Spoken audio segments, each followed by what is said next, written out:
Susie Marsteller from DogWise, welcome back.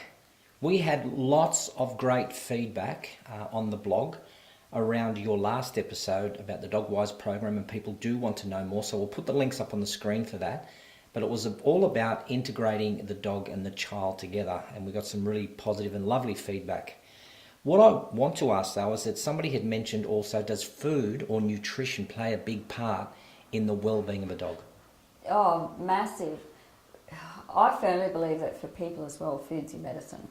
So the cleaner the better quality your intake is, obviously the healthier you will be. And I have mentioned before that dogs are not garbage disposals.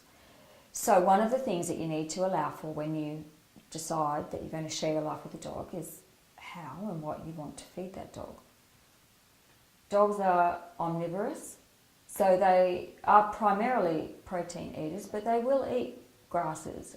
They're not so much grain eaters though, but they do like grass. So there are some fabulous foods on the market now. So it's a matter of doing your research. It doesn't have to cost you a lot of money, and there are some terribly expensive dry dog foods out there on the market, I know. There's a lot of hype around them, and I think it frightens a lot of people, and I also think that it makes it almost prohibitively expensive and really hard to feed your dog. But on the other hand, you don't need to make it harder for yourself by cooking either for your animal. There's no need for that. Find a good quality wet and dry food and use those types of things. Now, I can't really endorse brands, but even some of the better quality supermarket foods are fine. I had a dog that lived till he was 18, and he lived on a good quality supermarket food, but he had quite a lot of raw food, and as in raw chicken, and every now and then I would make soup for him as he got older. And if he was unwell, I would give him, mashed pumpkin or, some mashed sweet potato, which he absolutely loved, and those types of things. But he was fed a grain-free dry food as well, which I moistened. So it doesn't need to be hard, but you certainly don't need to be cooking, fillet steak and expensive chicken breast. You don't need to do that. But do look for good quality without it necessarily costing you $150 for a 10 kilo bag of food. You don't have to spend that amount of money. And what are the absolute off-limit foods? No chocolate.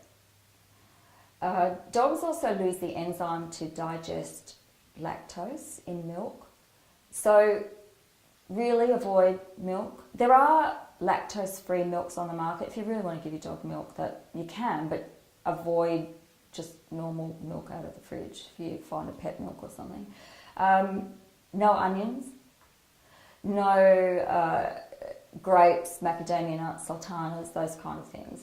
And why are you feeding your dog things? I know there are people that say, oh, my dog, it'll eat whatever. It may do that, and then over time you can develop, or the dog will develop problems. So stick with just normal food. I mean, my dog likes potato chips from time to time. That's okay, they get one or two, but that's it. And don't give your dogs a lot of cheese, and those kinds of things. They're not going to get that in the wild. So try to stick to the sort of things that your dog would eat if it was in the wild. And I'm not suggesting you bring home a live chicken and let it catch its own food, but that's what they love. They'll sit down and they love chomping on a raw, drumstick for dinner. If you have a small dog, a drumstick for dinner is perfect. It's easy for you. Put it outside. That's it. Raw, raw, raw, raw.